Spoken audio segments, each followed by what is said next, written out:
You are listening to the USDN on the DFPN.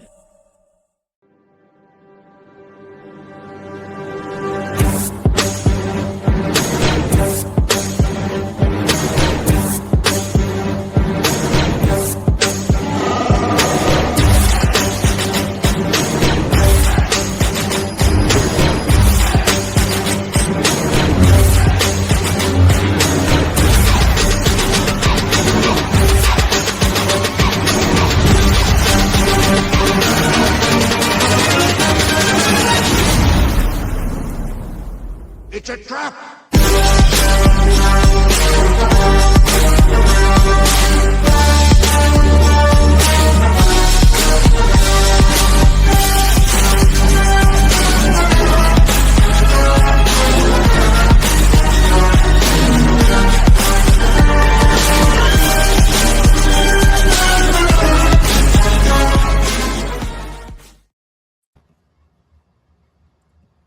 What is up, everybody, and welcome to the United States Department of Nerds, where we are for the people, by the people, and of the people. Every creator's journey starts somewhere. Sometimes it begins with a comic book in your hands, sometimes with a character you can't stop thinking about, and sometimes it starts with a simple question: what if I built something of my own? Across the indie comic landscape, more creators are stepping forward to build their own worlds, their own characters, their own stories, and their own publishing paths. Tonight, we sit down with Dees Casillas. So close. You're almost there. Believe in yourself. Casillas? Casillas. That's all right. Damn. That's all right. My pronunciation is always going to be bad. And he is the creator behind Inferno Comics. From his creative background in comedy to launching a new indie comic label, to the stories and characters he's bringing into the world. This is a conversation about creativity, risk, and building something from the ground up. So settle in, because the Council of Nerds is now in session. Deece, welcome to the USDN, my friend. Thanks for having me, man. And honestly, in today's climate in America, the less Hispanic you can make my last name sound better. So, you know, I wasn't trying to do that at all. No. Honestly, it's good for me, really. I mean, you know, when they start shooting white women, it's over for the brown folks. Wrap it up. Game over. So, you know, that's when you know we lost. So I always tell people, I'm like, no, it was Casillas Berg when we came across Ellis Island. We dropped the Berg. Yeah, definitely not. We definitely didn't come across the southern border. Don't look behind the curtain, you know. Dude, I don't know what is going on with this today, but all of a sudden it is not working on Facebook or Twitch, but we'll be live on YouTube tonight only. All right. Yeah, sometimes you got it happens from time to time. You got to go back and like reconnect the destinations, and it just that's already I double checked everything, and I think what had happened is I had accidentally had two projects in StreamYard, and for some reason one was giving me issues, so I started the other one, got everything built in there, and when I went to go live and I went over to Facebook to actually share it out, it was playing like last week's or 2 days ago show. I'm like, I have no idea what's going on right now. I ain't got time to mess with it. I'm like, I will figure this out later. StreamYard is not always the most user-friendly, in my opinion. They've made so many updates and upgrades to it over the last month, and it's like every time I go in there, which is very often, like every other day or two, I'm building a new show. Yeah, and it's something different and something new and something's changed, and I'm just like, put it back to the way it was. I liked it then. It worked so well, you know. I'm like, you're just fucking with everything now, StreamYard. Come on. Yeah, there's just some bored engineer trying to keep his job before AI takes it. And he's like, no, I'm updating it. Look, it's better. It's better. The AI can't do that. And they're like, Yeah, give it another year or two, and that guy's gone too, because I swear every time it's like, it's okay if they make changes to StreamYard, but make the program better and user-friendly for me. Yeah. Because it even does like an advertisement thing. Like you can advertise your show within the room you built. I'm like, I don't want to do that because otherwise, why am I building all this other stuff? Like, Yeah. I literally built you a hype video for this show. I'm like, and you're going to do my advertising? No, thank you. I will do it my old-fashioned way with Canva in 3 minutes. Yeah. Because it's already pre-built. All I do is drop the new images in, Right. change out the song, and put new words in it. Because that's once you have something built that works, stick with it. Plug and play. Exactly. But let's dive into this and let everybody know who you are and kind of how did your journey into comics and storytelling begin? Yeah, well, I am a internationally touring stand-up comedian by profession. That's what I do for a living. Been doing that in some form or fashion for about 20 years. Been a writer all my life. I've written in a bunch of formats. I mean, literally from a small child, all I ever wanted to do was write. And I loved comic books. I always wanted to write comic books, but I didn't really know how to get there. But I wanted to write everything. I've been fortunate enough to publish books, do some TV, film, sketch stuff, worked in radio, comedy, obviously, written for a bunch of doing comedy and things. So, been able to parlay it into a living of doing what I love. Dude, that's the dream right there. It's just doing something that you love to do. That way it doesn't feel like you're going to work every day. It is nice. I will say it sounds great now, but I mean, there was years of like driving 5 hours to do 3 minutes on a show and get paid in a hot dog and sleep in my car. So like, I definitely, it wasn't like I just said, well, I'm going to do comedy and now I get to pay my mortgage that way. I mean, there was a lot of in between, man, that's part of the journey. I think is just that,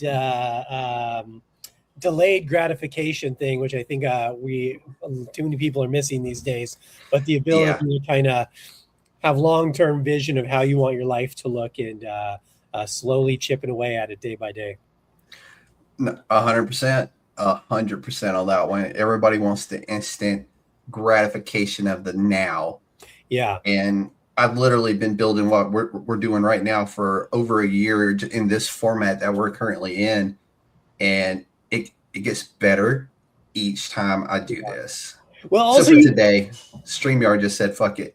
You'll also appreciate it better, because like you really do.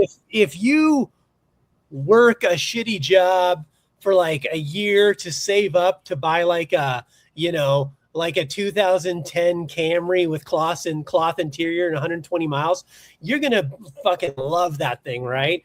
But if somebody just gives you a Lamborghini, within 3 weeks, you're going to be eating McDonald's French fries, driving with your knee while you're on your cell phone taxi. Like you just don't give a shit because there was no investment into making that thing happen, right? Oh, 100%, 100%. And if somebody gave me a Ferrari, I'd be like, this is cool and all, but I can go sell this and get my money out of it and go reinvest that into something I actually want. There you go. But so what were some particular comics or characters or maybe some other creators that kind of inspired you growing up to led you to where we are today? Oh, well, this is fun. I can do this. This is actually the first comic book I ever owned in my life. Oh, nice. It's Guardians of the Galaxy number 21 from, I think, 1990. And I'd read comic books before, but this was the first one that was like mine. And for you kids listening, this is not your newfangled Guardians of the Galaxy. No, it's not. There's no tree. There's no raccoon. None of that shit. This is the 31st century Guardians of the Galaxy with a bunch of characters I guarantee most of you have never heard of. But Jim Valentino, who's a really great guy. I've got to meet him, got to hang out with him and talk with him. He was been generous with his time with me over the years. And you got it in a good top loader too. Look at you. Oh, well, yeah. This is like I had to protect this one because this is the one that started the journey for me. That was where the first comic book that was mine. I had a bunch of older cousins who had comic books, and I was aware of them and watched like had action figures and watched the Batman 66 live action show, you know, grew up knowing about Superman, Batman, things like that. But like, that was where my entry point of really falling in love with it. And from there, it was just on, man. I was a big X-Men fan. That's my main thing. But I really like weird, like C-list, D-list stuff. I think Guardians of the Galaxy was part of that journey. After Guardians of the Galaxy, I got really into Avengers West Coast. I got really into. That is an odd one. Is an odd one. I got really into X Factor. But that was like during Peter David's run, which is phenomenal. You know, that was the stuff that I kind of cut my teeth on, and then started going back and, you know, reading more of the earlier X-Men stuff and then all the Claremont stuff. And that's what I grew up with in the 90s there. And then Image came around and Spawn released, and I kind of became a Spawn guy. And then all the stuff that started coming from Image was I just ate that up. Yeah. I mean, I was definitely in that same wheelhouse. I've got right next to my Guardians of the Galaxy, I have a Shadowhawk #1 also, because that was my first, also Jim Valentino, coincidentally, my first Image comic book. I just remember it was one of the first times I got to actually go to a comic book store, because, you know, I don't know about your experience, but for me, you know, I just grew up going to the local 7-Eleven, and whatever they had this little rack on the floor. It was about, 4 feet wide, and, they'd get in 10 books every week, and it was just whatever they had, is what I would get into. But the first time I got to go to a comic book shop, actually, Shadowhawk #1 had just released, and I picked it up, and again, just enamored with it. And got into Image. I was never I didn't even read Spawn until #1, until probably almost the year 2000, I bet. Oh wow! Like I was into Shadowhawk. I was into Wildcats because I was a X-Men Jim Lee guy. Yeah. And those were the main things from Image. Then I kind of went back and started reading some of the other stuff. Like I got into the Max, which to me is one of the best comic book runs of all time. So yeah, that's kind of the stuff I cut my teeth with as far as comic books. But I think things really changed for me in the early 2000s with the when it became more writer driven and more character driven stories. You had people like Brian Michael Bendis, Ed Brubaker, Greg Rucka, Joe Casey, some Grant Morrison and Warren Ellis, Mark Millar, guys like that mixed in there. And that was, I don't want to say it shaped the way I write, but it validated the way I wrote. Because I wrote, I always wrote in a way that was, I didn't feel was a traditional like style of writing for comic books. And then when I started reading these guys, I'm like, oh, you can do these other things,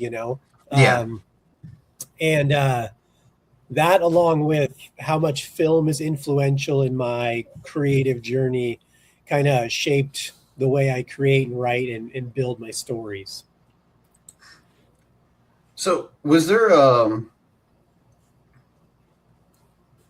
lost myself. I scrolled up too far. So your background is in comedy.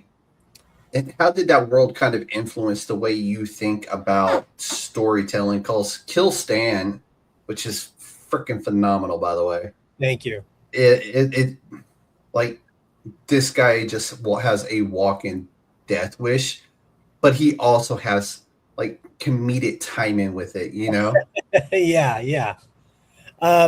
It's funny. People always ask me when they find out I do stand-up comedy, like, "Oh, is your book funny?" And I'm like, I wouldn't call it a laugh riot. No, not at all. I go, there are comedic moments, but it's mostly dark humor, gallows humor. Yes. But the nice thing is with, having a background in writing and then having, such a breadth of background in comedy, there's ways to intertwine them to make them, this synergistically work together, and not feel jarring. You just got to find the right tone. So I kind of have like in almost anything I write, there is like a dark cynicism, a little bit of fatalism woven into that, probably because, that's me. So, that part of me leaks in to the story a little bit. But yeah, I mean, I wanted it to feel like approachable and read like, like it's in your head, like you're in his head, he's in your head, you're just kind of like on this journey, and feels very organic. Oh, it was absolutely just such a fantastic read, and all the dark humor and just kind of like walking into certain situations, just being like, Yeah. I was like, I relate to this guy minus the death wish. Sure. Yeah. And that was really the idea, is I wanted people to feel very comfortable and like, it's very raw, it's very open, and allows people to kind of slide into the character pretty easily was the goal. And even the death wish part is, to give quick elevator pitch for listeners, the elevator pitch is suicide by vigilantism. It's a story about a guy who wants to end his own life, so he decides to do it through vigilantism. Kind of a neo-noir crime thriller on the surface, but really it's a character piece about one man's journey of loss, trauma, and the crazy things we do when we feel as if we have nothing left to live for. Yo, what up, man? What's up, Kev? My boy Kevin. Monday. He's gonna be on soon. Okay, yeah, I just did his show the other day too. I've known him for a long time. So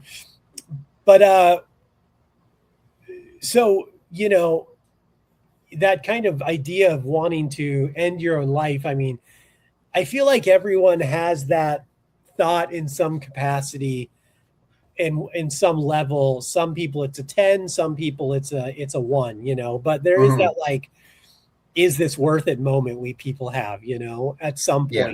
Some people have it once, briefly. Some people have it as a cloud over their head every single day. So I wanted that to be another feeling that people could be like, oh, this could be me, with the right, under the right circumstances. You gotta. So the problem though with Stan is Stan happens to be good at. I don't know if he's just good at what he does. Yeah, he's accidentally good at what he does. Yeah, he's kind of. But the dude can't die. He's like failing upwards, Yeah. Yeah. I mean, if you're gonna fail, that's the way to do it. Yeah. I suppose it's better. So. But no, guys, and I'm going to be 100% serious. I got to read book 1, and thank you for sending book 1. It's always a pleasure when somebody actually gives me something to read before I walk into one of these. I mean, I could build an interview, yeah, sure. But when I actually get to read it and enjoy it and get to know Stan, it makes it so much better for me because, god damn, I like Stan. Yeah, well, that's one. Yeah, he doesn't. So you're one vote for him at least. I mean, he's got some relatable moments in that first book where it's just like, damn, we've all just wanted to go in and just start throwing hands. Yeah, lose yourself. And yeah, exactly. But let's jump on to Inferno Comics and kind of like, what was this moment where you decided you wanted to launch your own publishing label? Rather than like the repeated, like, hey, let me send this to Dark Horse, let me send this to Image, let me send it here and there. And yeah, I mean, so don't get me wrong, I did those things, but I also did those things knowing full well I would never get picked up. Not because I don't believe in this project, not because I don't think it's good enough, but because I mean, I just understand the business side of comic books where, I'm not they're not reading my book in a vacuum. They're reading my book against the, James Tinian's 8 new pitches he gave them, and Hickman's latest pitch, and Rick Remender's latest pitch, and the 3 things Kirkman wants to do. So like they're looking at their schedule and going, well, we have room for, I don't know how 50 books in a year, everything we're publishing plus room for new stuff. And like, do we want to pick up Hickman's 8th book, or do we want to do fucking Dickbag Casillas from Texas's book who we've never heard of? Like, I get why no one's, so like I did it. I did it knowing that it wouldn't get picked up, but I did it to kind of craft the pitch, hone me talking about the book, to help me know what the book's about, to force me to think about what the book's about and what is important about it and how to present it. Honestly, the funny thing is the way this book actually ended up getting made is I actually had an offer from a company named Apex Comics that wanted to do the book. Yeah. It's a small label, but Fabian Nicieza's brother is involved in the company. And I kind of know Fabian a little bit, and he posted something about his brother needed someone to volunteer at the LA Comic Con a couple years ago to help run their booth for this company he has. And I was going to be in LA that weekend doing comedy anyway, stand-up comedy. So I'm like, oh, yeah, cool. Like I'll go hang out during the day, convention, comedy at night. Sounds great. So I did. I never mentioned the book the whole time I was there that I'd written this project, but I just wanted to maybe I'll glean some knowledge. Maybe I'll meet, who knows, and whatever. But weekend came and went. And after the weekend, Fabian's brother, Mario, the guy who helps run the company, is part of the company, Apex, called me and he's like, hey, I just wanted to thank you for helping out. And, didn't get to talk to you much, maybe get to know you a little more. I know you do stand-up comedy. He's like, do you write all your own material? I'm like, yeah, of course I write all my own material. I've written for a bunch of different things and blah, blah, blah. And he goes, do you write anything else? I'm like, yeah, I've written for TV, film. I've published books, And he goes, you ever think about writing a comic book? And I go, well, actually, I have this book I've been working on. I just kind of had wrapped it up at the time.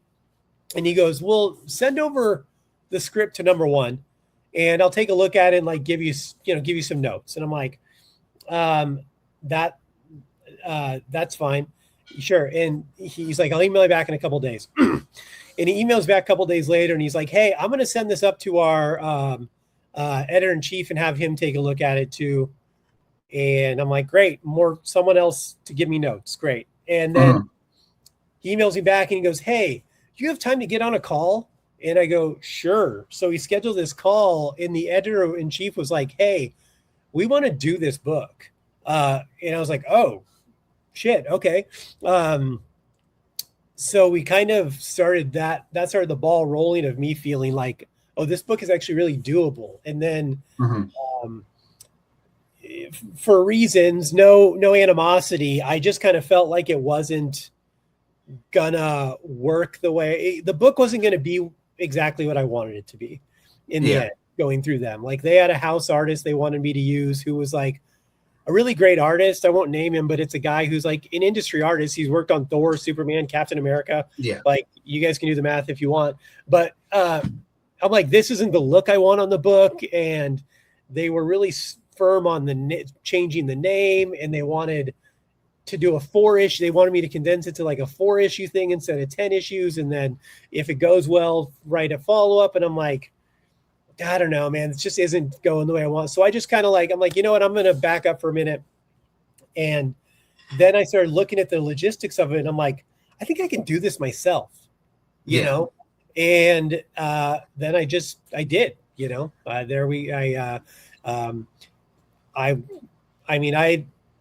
since I was a little kid, I wanted to name my label Inferno Comics. I've got old, pretend comic book covers I drew when I was 8, 9 years old. They have Inferno logo in the corner, and I just kept it going, and here we are. Dude, I like it. I love to hear stories like that. And it's not necessarily like that was my almost success. Like, no, that was your one that led you to success with the book now. Because I think you're on what, number 4 now? Yeah, we're number 4 is coming out soon. We're working on that right now. Like Kickstarter is launching in a couple weeks. Awesome. I love getting to talk to people about a Kickstarter, getting ready to launch. It is like one of our favorite things to do. So the name Inferno Comics, can you give us kind of the story behind that name and why you landed on that? Yes. So a lot of people have more than one person has asked me if it's related to the Inferno X-Men crossover because, classic, arguably one of the best, if not the best crossover of all time. And no, it's not. Although I love that crossover, and anything that has Havoc dressed like a gimp sex slave has got to be good, right? We're on to some weird shit here. We're on to some weird shit, Alex Summers. What are you doing with your brother's wife? But I won't touch that one. But no, you're right. So, honestly, it's named after. I was obsessed with Dante's Inferno, with the book, like the divine divine comedy. The Dante Alighieri's Inferno. Read it a million times. I was obsessed with it at a very young age, and still am. And that's why I named it after that. So that was my first thought too, as well. But I like to get the story behind it first because there's nothing better than hearing the stories. And I'm a story person, obviously. That's why I kind of do what I do. And like I had told you before we had started, I do enjoy taking the audience through the journey of the creator. So, but no, I'm a huge fan of the same thing. So, and hearing that's why you named it that is like top notch for me. So. Yeah. So when you first started building Inferno, was Kill Stand like always the plan to going with that? Or do you have some other titles maybe that you're going to eventually introduce on Inferno Comics? So, I mean, I have got, this sounds crazy when I say it, but it's true. I have hundreds, if not thousands of comic book scripts I've written in my life.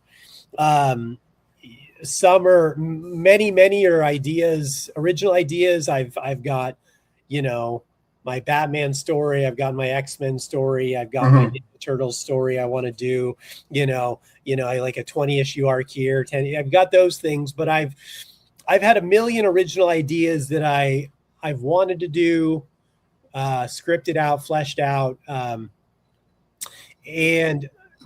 But Kill Stand is actually one of the newer ideas I had. Okay. So I've tried to do comic book, indie comics in the past, and it just never worked out. Which, looking back now, I'm glad it didn't, because I probably wasn't ready or prepared to do what I needed to do, and this just wouldn't have told the story I wanted to tell. So I worked on a couple of projects that I do want to tell eventually that will come out, but not right away. This story, I actually wrote this story in 2020. So what happened is my best friend, another comedian, actually took his life in January of 2020. And it was, it was, tough experience. The guy was best friend for years. We toured together for years. He was the closest thing I ever had to a brother, and I say that having an actual brother. So we, and it was a challenging, a tough experience because, I grew up in South Central LA in the 80s. It's not the first time I've I've seen plenty of people killed in front of me from a very young age. I've experienced a lot of that loss over the years. So it wasn't just that. It was, I was the one who had to do the wellness check with the police because he wasn't responding to anything. So getting into the house, identifying him, calling his parents, letting his parents know what happened. Yeah. And it was just a lot. Anyway, so that occurred. And then, March of 2020 rolls around and COVID happens. And then, I was living in Washington State at the time, which was one of the most lockdown states next to probably California. Yeah. And I was just kind of stuck in my house, watching people's lives crumble physically, mentally, spiritually, financially. People were just losing it. Oh, yeah. In so many different ways. And, watching things crumble in a way that was unprecedented for us. And then, there were civil unrest and all kinds of stuff. And I was watching some news article and I heard that I had already kind of started working on this idea of a guy with nothing to lose and nothing to live for. Mm-hmm. I heard this phrase, suicide by cop. And then the phrase suicide by vigilantism popped into my head. And I go, oh, that's interesting. And I kind of married that idea up with what I was percolating. Yeah. And then I was off to the races. And I just wrote this story. I wrote the whole thing in a couple months. And then I'm like, well, then soon after that, I did the convention with Mario and they read it and they liked it. And after they wanted to do it, and then after we split ways, I was like, I think I can do this. So I'm like, this is the story I need to tell out of all the ones I have. Like, this is the one that needs to be told right now. Oh yeah. And that story very much resonates still, because we still see that. And I hate saying it, but fuck, it's horrible. Yeah. Like, just the way shit's been the last 5 or 6 years, man. It's one of those where it's like, I'd already brought my daughter had already been born, and I'm like, this isn't the place that I wanted this for her. Yeah. So hoping this would be different. This is definitely. I didn't want to bring my daughter into the Terminator future. Exactly. And John Connor's knocking on my door. Yeah. But that's a good reference. I like it. But so are you the only sole proprietor of Inferno, or is there other people behind the scenes with you? It's pretty much just a one-man operation right now. Yeah. I feel you. So, when I say we, and when I refer to Inferno, it's like the royal we, we is in me. Yeah. We. Yeah. But I am working on trying to bring on some other creators and help publish their works too. Yeah. It's just been a little slow going because I'm busy, but that is part of the plan. Busy means you're working and you're making money. That is true. Yeah. It is part of the plan is to bring on some other creators. I just am very laser specific about what I want to publish under the label. So, and I don't mean a specific genre. I don't mean a specific style. I mean the content. I really want character-driven stories with a purpose. If it's a cool superhero ditty, I'm not saying don't do it. That's just doesn't fit what we want to do. Yeah. No, it makes sense. And it's one of those where, we're probably both in our 40s. We've kind of earned that right at this point to be like, that ain't really our thing. Yeah. But we wish you luck. Yeah, there is space for that out there. Plenty of space for that. I talked to, I think I'm got 18 creators on this month. And, most of them are superhero related. And there's nothing wrong with that. I love superhero stuff. But it's when I get the project like the Kill Stands that I'm just like, that's what I want to talk about, is that kind of stuff, because it's fun. And I don't mean fun in a like, damn, this is a dark. I think that's funny, but it's a very character driven, outside of your normal comic book superhero. This guy just wants to die, Right. but he can't even do that right. He keeps fucking that up. Yeah. You know. So for me, I love those character driven, unique stories like that, and that's why I'm also such a big fan of the independent comic scene. Yeah. Is because you get so much of that kind of stuff, whether it's in the horror genre, the thriller genre, you know, the James Tynion genre, because he's his own genre now, I believe. Yeah. Well, and I love the guy. I absolutely love his work. I could read the dude all day. And there's some days where I do. And but yeah, that's the stuff I really love. And I love talking to the superheroes too. I love talking to those creators. I'm doing that in like 2 days, actually, talking to a guy building a new superhero world. And I love when people are building their own worlds, their own superheroes. And it's fun, but I like these darker, gritty, neo-noir type of stories. That's why I was such a huge fan of Sin City when Mark Millar released that. Yeah. Actually, to a point where my own comic book is very much a Sin City-esque type of story. Mm-hmm. And so that's what I really like. Anytime something like that comes across the desk, I'm like, yep, when do you want to do this? You know, and I think that's what I did to you. It was like, hell yeah, when do you want to do it? Well, I appreciate it, man. Yeah. And it's you know, and to people out there writing other stuff, it's like, you know, you can write a character driven, purpose driven superhero story. Mm-hmm. You know, you can make that happen, and you know, or you can write a light and fluffy superhero ditty. Again, there's room for both. There's room for all. You know, do what you want to do. Just I know for me, I know what I love. I know what I want to read, and if I feel like I'm just reading like just kind of stuff happening, I'm not that interested. If there's subtext, if it's meaty to chew on, there's characters with complex nuances that I'm trying to figure out. Like that's the thing where I'm like, oh, okay, this is interesting, you know? Mm-hmm. No, I'm with you on that. And that will always, and you'll, as the USDN evolves, actually, it's already done this in later months coming up. I'm not saying I'm picking and choosing, but what I am saying, I'm not doing everything.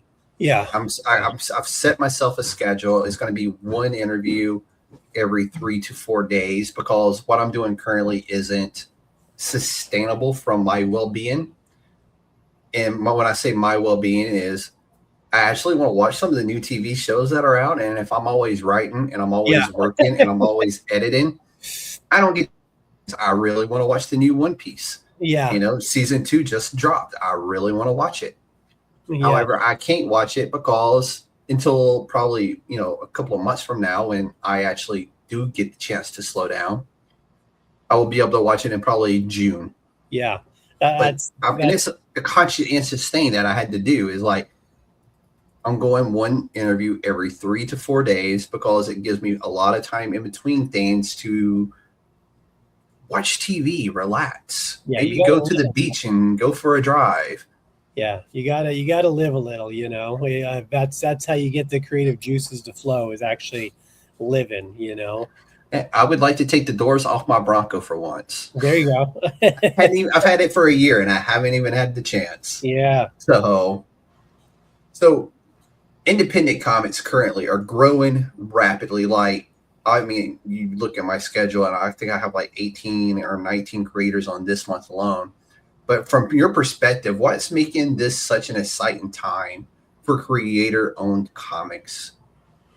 I think that we have been on a swing. You know, I mean, you've been around long enough to know, and not even just comic books, but the world in general. I mean, whether it's entertainment, politics, etc.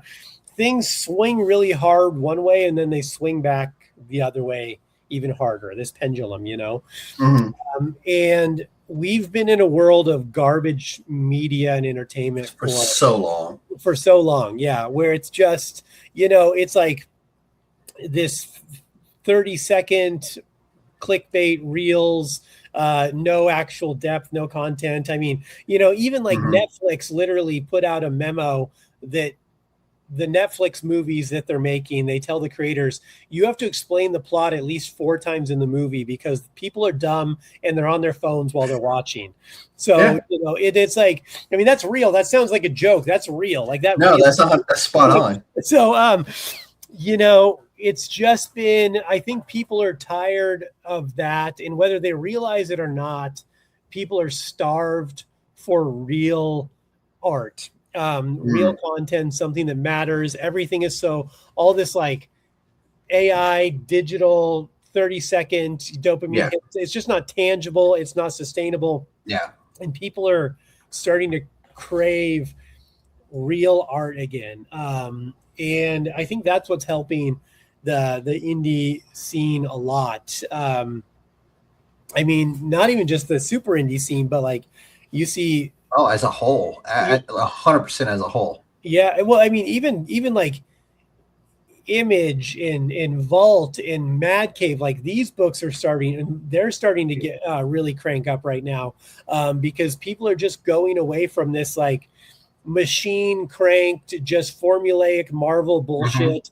We're just an IP house. We're just selling you these comic books so we can sell you fucking the movie later, action figures and movies is all, the stuff we actually care about. So yeah, people are looking for something a little more real. I mean, I do a lot of conventions. I think I did like 36 conventions in 2025.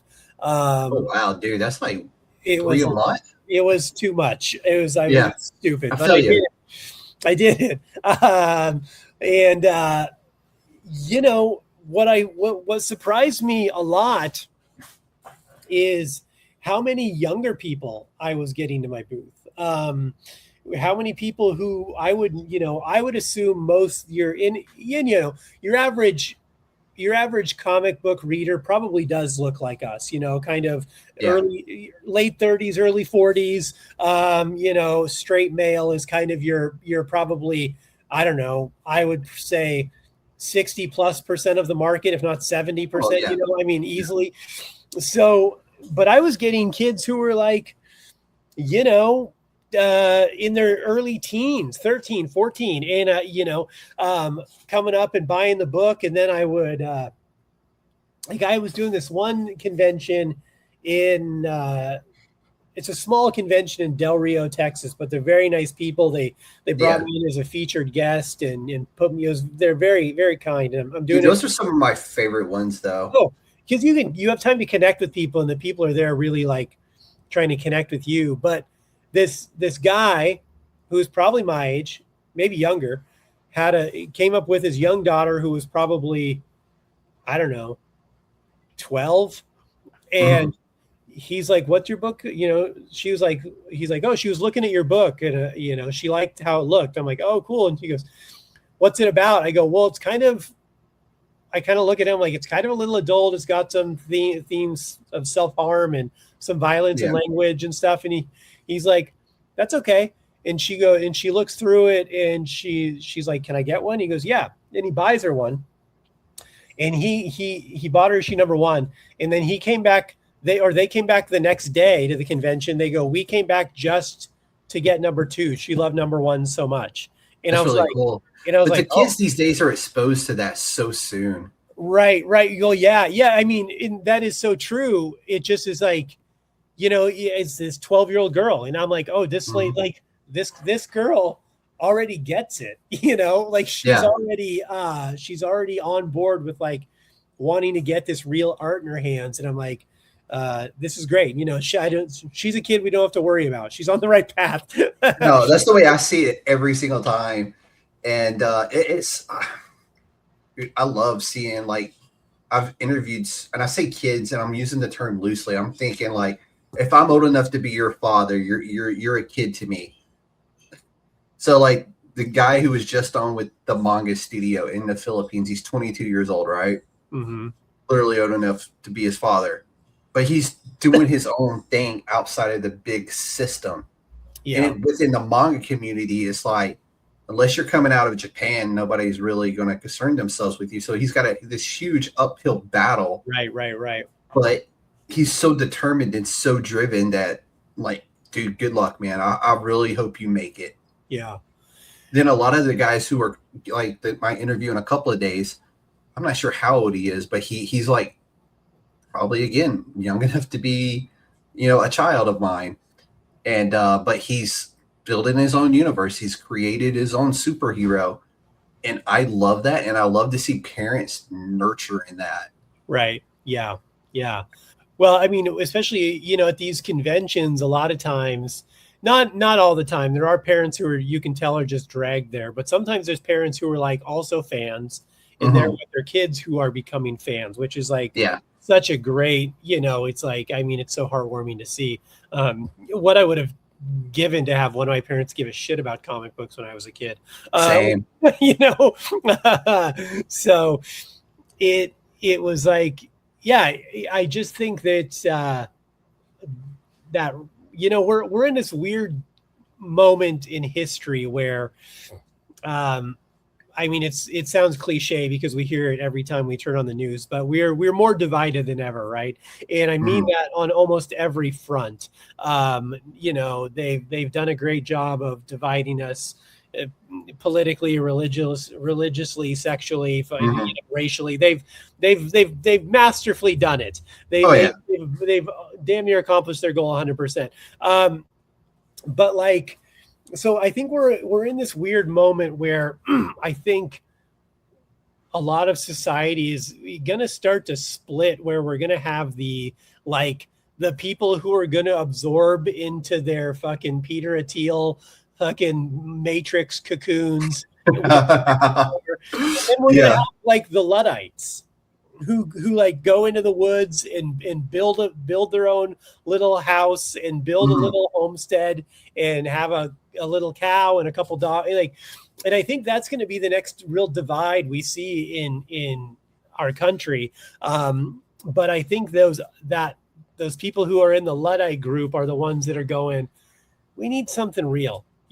We need something real to spend our time on in this art, something that has some real soul to it, because everything that's pushed through the algorithm is so soulless. It's dead. It's empty. There's nothing. There's no, it's like, you ever had that drunk friend when they're so blacked out, they're still like soldiering on, but there's like nothing behind the eyes anymore. I might have been that friend once or twice. Yeah. It's like that scene out of Jaws when Quint is describing the sharks. He's like, it's like black eyes, like a doll's eyes, It's like that look where it's like, there's eyes there, but there's nothing. They're just fucking glazed. Yeah. Oh yeah. I think we've all been there once or twice. Yeah, maybe more than. That's how you know you're living. That's how you know you're living. Yeah, I know I'm living because I don't remember it, and I was told how much fun I had. Exactly. So what were some of your biggest challenges you ran into when you're starting to put the pieces together, whether it was finding people to collaborate with, produce the books, or building the actual brand itself? Yeah, I was pretty fortunate. Getting the creative team together was a really easy process for me. Probably for a couple reasons. I have a background in business. I did, marketing, business development, consulting for a long time. So I'm pretty discerning. I knew what I wanted. The business aspect of it was fairly simple to kind of figure out. It was the marketing is the hardest thing. Always. That's just, it's like, how do you can create, someone can create the goddamn Mona Lisa, but if they post it on Instagram and only 8 people see it, then who gives a shit, So it's like, it's getting everything out there, which was the tricky part. And that is so challenging in today's ever-changing and very fickle market and algorithm-driven, entertainment consumption.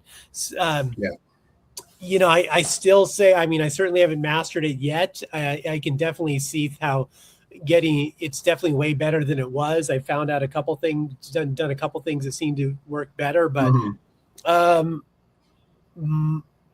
getting the team together was fairly easy. I did some research on some printers and kind of went, customer service was a big issue, who I could get a hold of, what they were willing to give me for paper samples. So because I wanted it to have a specific weight to it. Yeah. Price obviously is a factor. But I was willing to pay a little more if I was getting a better product with better customer service. But yeah, I think really the biggest hurdle was figuring out the marketing, because you make it, then you're like, now what do I do with it? But I put a ton of conventions on the calendar, and I'm like, I'm going to get in front of people. I'm going to, when I'm on tour for comedy, I'm going to walk into comic book shops in town and drop off copies of the book. I'm going to, get into a lot of Facebook groups, Reddit groups, create Instagram groups of comic book creators, and just things like that. And it's slowly built. And it's I can feel it slowly but surely. It's definitely working. I've in about 20 retailers now. Nice. We've got a shop on our website. We, selling books every week. We got purchases coming off the website. Number one came out in October 2024. So a little over a year ago. And I've probably, it doesn't sound like that much in grand terms, but I've probably sold 3,500 copies of that book in a little over from an indie perspective. That's huge numbers, though. So, and number two is probably 2,500, closing on 3,000, and then number three has only been out about 6 weeks, and we're probably we just did another order. That order will put us at like 1,400 books or something like that for number three. Those are actually big numbers from a pure indie standpoint without a major machine behind it. Yeah, I have no distribution. I have no marketing besides me. Just and I'm not in the previews catalog or anything like that. So you brought up paper. What kind of paper are you using? I use a 70 or 80 weight. Okay. It's a heavier duty paper. Yeah. I think we do an 80 weight. Yeah, it's 80 weight matte finish paper. That red and white would look so good on that matte finish. Oh, thank you. Yeah. We really, the color, you see on the book, I was very specific about the way it was colored also. The saturation, the depth, the structure, the texture, the heavy blues and reds for that noir feel, using black gutters on the book. It took a little back and forth with my colorist through the first issue for him to understand what I wanted. But once we got it, now I just kind of give him basic color notes, and he's got it. He just cranks. Yeah. There's very little revisions. And I brought up the thing about paper because I don't know if you've heard of Bad Idea Comics. They do murder podcasts, Cul-de-sac. They got a few other titles that are just really good. I think they're very up and coming, and they, to me, some of their stories are just phenomenal, but they print on almost like a newspaper. Okay. It's a very unique paper. It feels heavy, but as you turn the page, it gives you that old Sunday morning feel of turning the newspaper, Yeah. I know there's some printers you can get that news strip paper still. I really just wanted it. It's one of the first things people say when they pick up a physical book is they go, "Oh, this is hefty. It's hardy." We use a heavier duty cardstock cover, and because again, I wanted the book to feel substantial. I wanted it, you know, when you put my book on the shelf next to other retailers at like an LCS. Yeah, you want it to feel premium. Right. And people look at it and they're like, oh, it's got a good, the cover looks nice. They pick it up. It's got a good, you know, good weight to it. You know, you pick up most comic books and they're just like, flimsy. Even Marvel is flimsy. Yeah, just terrible. I mean, they're probably using like, their paper stock is probably like, honestly, probably like a 50 weight, maybe less. I mean, it's probably less because it's a true floppy issue here recently. Yeah. It's cheap. Unless it's like something big cover coming out, like the Daniel Warren Johnson Wolverine cover. Right. They'll use a little sticker on the cover. Yeah. It feels like, I'm not sure, but yeah, a lot of them are like self-covered now, where the book and the cover have the same weight. And yeah. That's what Bad Idea does. Really? Yeah. Yeah. Well, some of their stuff, like Murder Podcast, I think had a little bit thicker of a cover on it, but still, the actual paper itself felt like newspaper, and I love that. It's such a unique thing to them. Vibe? You know, it's a vibe, and it creates. It really is. Create a you know, an ambiance with the book. But it also allows them to produce more story per issue, because they're not printing on expensive paper. They're giving you the story. Right. Not necessarily the paper experience. Yeah. You know, like an Image would do, you know. Even Image, though, like Free Planet is printing on just normal, you know, the 50 mil or 60 mil, whatever it is, which I'm a huge fan of Free Planet. Aubrey Sitterson, my dude. And I love that. It's the smell of the paper for me, too. Each company has its own unique smell, and I know that's where we're talking about the smell of paper and a smell of a book, but it's true, man. It makes a difference. Yeah. So what do you think independent publishers can do today that the traditional comic industry sometimes just struggles with, other than putting out a good story? Yeah. I mean, when you say traditional comic book industry, do you mean like, Marvel, do you mean like Image, Dark Horse, the other big guys, or are we more talking about the institution of like Marvel? I'm talking about the institutional ones, you know. And you can even throw Image now into the institutional ones, but they're still very much indie because they still, you know, print other people's stories. Right. Yeah. I mean, they don't own anything. They're just printing what people, I mean, they're basically just a printer, essentially. Yep. A distributor, printer and distributor. Yeah. Which I love. It's such a great business. I mean, they nailed that business model. That was the best business decision Todd probably ever made. Yeah. So the question was, what do I think their biggest mistake is, or what can they? Yeah, like let me find it again.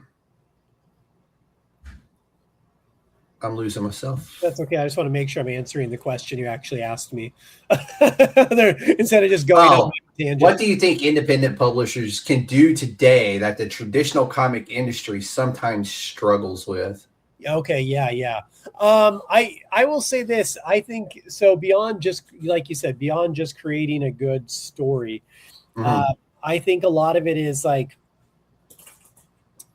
when I am at a convention and people ask me about my book, or I'm there talking about my book, I'm really not trying. I really do this. And I didn't even realize this until later, but I don't even so much try to sell them on the book. I realize that I'm like telling them why I love the book and why I wrote the book, what the purpose of it is, more than anything. And in that is like, I'm building and I realized like, I'm building like a connection with this person about why this thing is important to me, which gives them a trust in why it could be important to them, instead of me just going, hey, here's the thing I wrote, do you want to buy it? You know, I'm like telling them about why I love this thing. And I think the passion of the creator sells the book. And if you're passionate about what you're producing, they're going to pick up on that, and they're going to want to be a part of that. Right. Yeah, it does. You know, whether consciously or subconsciously, that attraction of like, oh, this is like a thing that there's a magnetism there. And I think that coupled with like basically just being truly passionate about the medium, like I on my Instagram, inferno.earth, the Instagram page, I obviously promote the book a lot, talk a lot about the book, have promotional artwork and upcoming stuff, but I also do a lot of other comic book related things that have nothing to do with with Kill Stand. Like every Monday, I post my pick of the week for New Comic Book Day that week. So I'll be like, oh, this is the book I'm looking forward to the most this week, because I want the people who follow me to be like, oh, this guy just loves comic books. Like he's still a Wednesday warrior. Like he's still going to the comic book shop and being like, whether I'm going or I pre-ordered and I'll pick them up later. Like I have a local comic book shop. I get books. I read them. I there's things I'm looking forward to, and or like on Wednesdays in my Instagram, I will do something called, because Wednesday is New Comic Book Day. So I do a thing called Old Comic Book Day, where I will pull an old comic book out of my collection that I love, that's important to me and has like a significance. And I will make a little reel and talk about it and talk about why I love it. And, things like that, where I'm like, I want people to know that like, I love this medium. I'm a fan before I'm a creator. And like, come along with the journey. Love comic books. Even if you don't read mine, love comic books. There's so much out there for everyone, I always say there's something for everybody. Yeah. So I think just being organic and like letting, not just be about, sales figures, but be about like, we really love this. You're a fan. Right. You're a fan just like everybody else. Yeah. Yeah. No, I like it. And I used to do just straight up New Comic Book Days before I transitioned into like this. And I got to tell you, making new comic book content was tiresome. It was never ending. Yeah. But I enjoyed it. Yeah. I just didn't feel satisfied from that, Sure. Yeah. But no, I still enjoy, like, I forgot who it was. I think it's Low over at Dark City Comics does comic talks in his car. And it's just a fun, like 30 seconds or a minute long of like what he picked up for New Comic Book Day. And it's just enjoyable for me to see people doing it. Yeah. Yeah. And I'm just like, that's so fun to see. Like, I'm like, oh, I'm reading that one. All right. I'll have to look at that one. You know? The biggest one, and this is, I'm not trying to throw shade at anyone, but one of the biggest like internal gut punches for me is when I meet an indie creator and they tell me how much they don't like, not in these words, but basically they tell me they don't care about comics, or like they don't read comics, or they never read comics. They're not a comic book fan. And I'm like, you fucking poser. Like, exactly. That would be my first thought too. What a fucking poser. Well, I try to be understanding, be like, yeah, it's a medium you can tell stories in. You don't have to, but also I'm like, come on. Yeah. Where's that little kid inside you at? Yeah. You know? Yeah. Like, what? Yeah, it just kind of blows my mind. And I'm just like, I don't know if I can trust a man who doesn't read comics. Right. Especially if you're trying to. Or lady. It's like if you're, I don't know, I feel like if you're trying to get in that industry, you should have some knowledge. At least the knowledge. Yeah. Kind of this background in it, Yeah.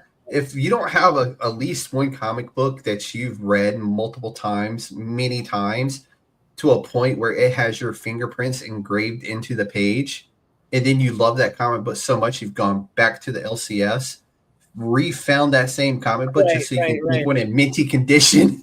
Yeah. I have a few like that. I have a few series like that I have at least 2 runs of that series because I like that series so much. I can go to the box it's stored in, pull out that series, go back to my office space, put it down. All right. Let's go. One. Yeah. And then it's like, it's worn that there's, dog ears on it. There's like a page folded in half because I really like that splash page. Yeah. But and it's like you're careful when you open that splash page up because it's to that point where you've read it so many times, like if you blow on it wrong, that whole page is going to rip in half. Right. That's a true story, y'all. I do have a comic book like that. And it's because it was that good and I really enjoy the run of it.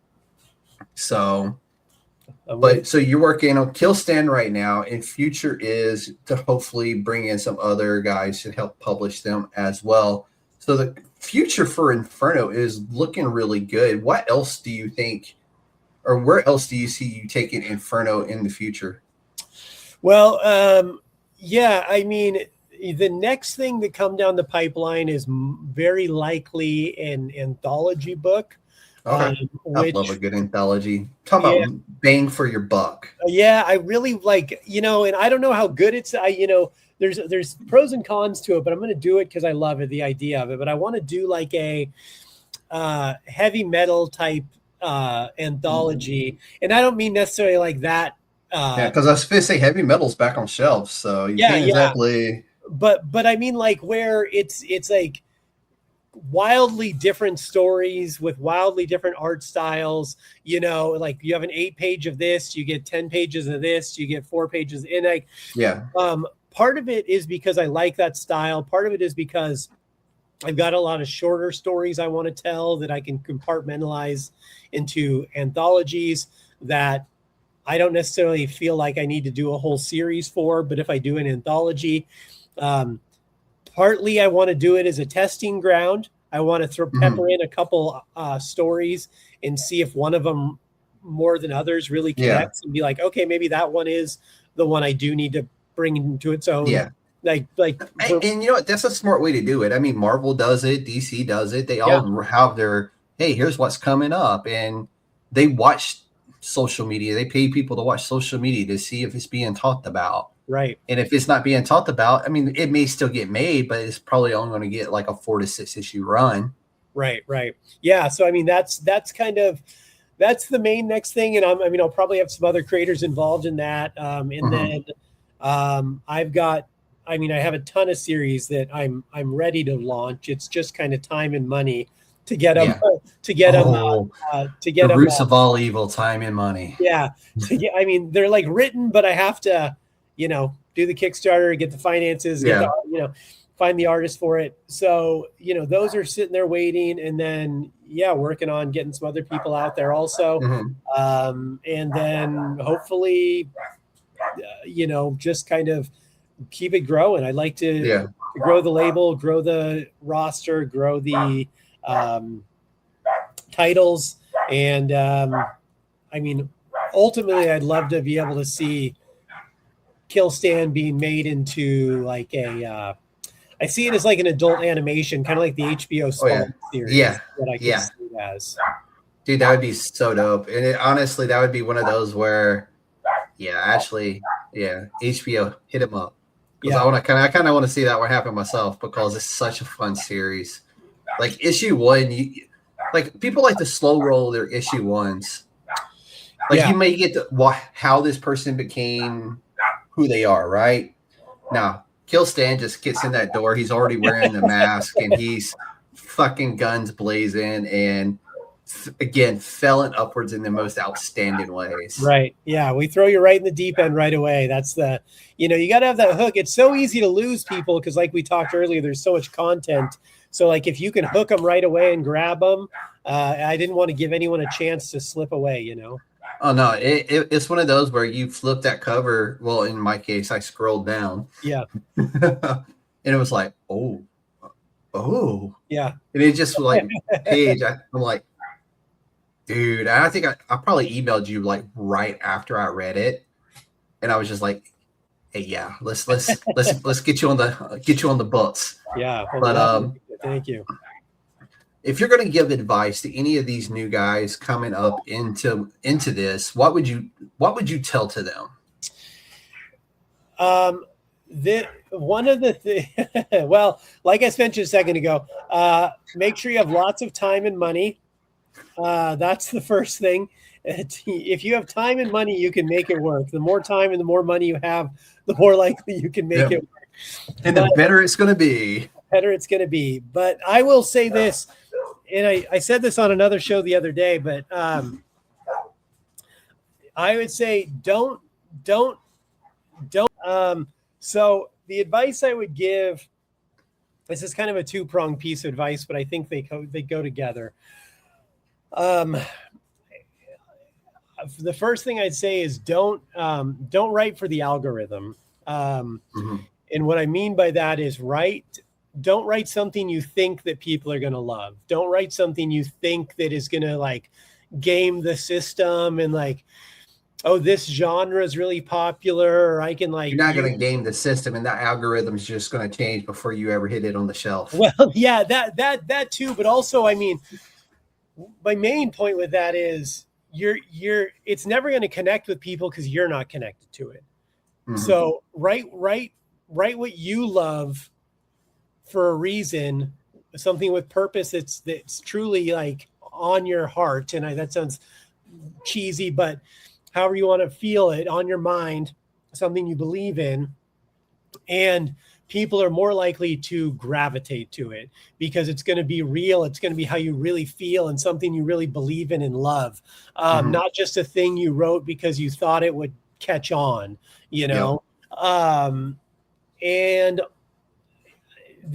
take this in the spirit it's intended, guys. If you're not ready to fully commit the time and effort it's going to take to do this thing, don't start. And I don't mean that in a negative way. I'm not telling you to not start. I think you absolutely should if you have something you love doing. Just be ready to sacrifice a lot of time and effort, and you're going to have a lot of ups and downs and a lot of pitfalls, and things are going to go wrong, and you have to be prepared for that. And you're going to have bad days where you feel like giving up, or maybe you give up for a couple days and circle back or whatever. Just know that like it's gonna take all that. So if you're not prepared for all that, you're not ready to start the journey. Don't do it half-assed. Make sure you're ready to give it your all. Yeah, so. 100%. What's next for Inferno, man? I know we were talking a little bit about it before, but what's next? And when can we expect it?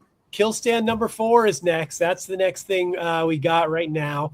That'll be out hopefully timeline-wise. What's today? Mid-March, we're like April. Probably, hopefully I think we should see it in June, hopefully. Okay. Is kind of the timeline we're shooting for right now. That's the big next thing. Then also, I guess this is kind of a thing I haven't really talked about yet, but we are also going to, with this next Kickstarter for number 4, we are going to be offering a trade paperback. We're going to do a collected edition of the first 4 issues. So for people who want to like to, kind of binge read, we're going to have that option. I'm him. Yeah, there you go. So it's good to throw in a backpack and travel with. So we're going to do that with the Kickstarter for number 4. Then hopefully I think after that, the next thing will be the anthology. I have some really cool stories I want to tell that are smaller. Some are one-off things. And I kind of want to make that happen. So I think that's the next thing. Dude, I like it. And whenever the Kickstarter is ready, man, if you just shoot me a message, whether it's on Instagram or whatever, I'll make sure I share that around as well. Yeah, the pre-launch page for number 4 is up now. So if you did you send that to me when? I don't think so. Let me get it for you. If you shoot that to me, I'll make sure it's in the description when this goes live. Yeah, because if you the more followers we have on the pre-launch page when we launch, the better odds of funding faster, the higher up in the algorithm you go, and more people see it. So we're trying to get as many as we can. Let's see. Let me give it to you right now. 1 second. And dude, I don't know if you've ever read a description of one of my videos, but I make sure it's all in there. All right. I just sent it to you there. Perfect. In the chat. So yeah. I see it. So yeah, you can follow the link that in the show, or just type in Kill Stand number 4 in the search box on Kickstarter, and it'll take you to it. Yeah, we'll getting this added into. See, for people out there who do this for a living, like I do, when you have your notes and your questions over here, make sure you can still edit it. That way, if they do send you something else, yeah, you can Control V it right in. That way, when you go to make this here into your YouTube description, you have everything right in front of you, and you don't have to do a whole bunch of extra work. A little easier. Because if you're like me and you're lazy, the easier you can make things, the better. Yeah. And I am that lazy. But tell everybody now where they can find you.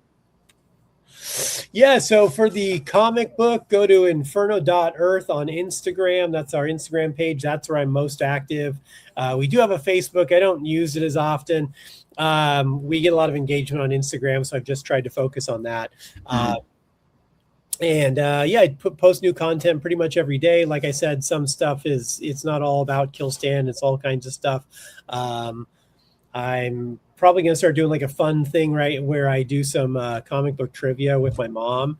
Nice. So I think that just a little fun game where to see how much she actually knows, which is very little to nothing. Or you go to our website, inferno.earth. That's there's no .com. .earth is the domain. We have a shop up there. You can order all the back issues. We've got multiple covers, foil editions, variants, all kinds of stuff. It's all right there. You can even order digital copies. We'll email them to you. Also, I do stand-up comedy for a living. So you can follow me at Thank Deece. you. That was my next one. Yeah, follow me at Deece.comedy on Instagram, or Deece Comedy is my website. I've got tour dates all across the country. In the next few months, I'll be in Texas, Oklahoma, Arizona, California, Oregon, Washington, Idaho, Montana, and a couple other places. So I'll be doing comedy somewhere near your face. If you want me to come to you, shoot me a message. We'll hook some up. I'll come anywhere if you pay me. If you like comedy, I've got a comedy special. We're doing a deal on my website right now where if you go to the Not Your Cup of Tea link on my website, Deece Comedy, click that, and it's all pay whatever you want, donation only, and we'll send you the full 1 hour download 4K special. You can pay $5, $10, doesn't matter. You can even pay $1. It's a dick move, but you'll still get it. We will send it to you. I get like 37 cents after PayPal fees. Yeah, I'll get it to you. And then I also host a weekly podcast called The Social Hour. New episodes almost every Wednesday. I take a couple Wednesdays off for travel, but pretty much every Wednesday. It's a comedy talk show. I've been doing it for 12 years now. It's fun. I kind of talk to everyone. I've talked to everyone from presidential candidates to Kevin Eastman of the Ninja Turtles. So we talked to all sorts of different people. It's a fun show. Check that out too. I like it, man. Appreciate you. Deece, thank you for joining us tonight, man. Ton of fun. Yeah, thanks for having me on. I appreciate it. Thank you for sharing the story behind Inferno Comics and the creative journey that you are building. Independent creators continue to push the boundaries of storytelling and comedy, and it's always exciting to see new publishers and new voices stepping forward into the indie comic sphere. If you want to follow Deece and see what Inferno Comics is building next, make sure you check out the links down in the description when this video goes live, I think Friday. All right. I'm pretty sure it will be Friday. And to everyone watching and listening, thank you all for your support of independent comics and the stories they bring to life. But until next time, the Council of Nerds is adjourned. This has been the USDN Podcast, where indie comics come to life. Y'all be safe out there.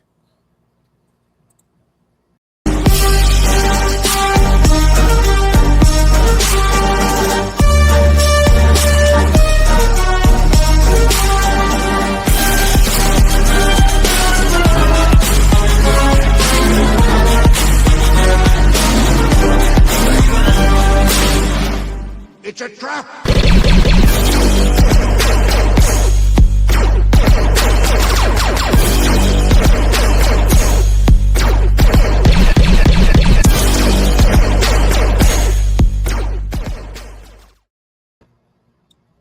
Dees, man, appreciate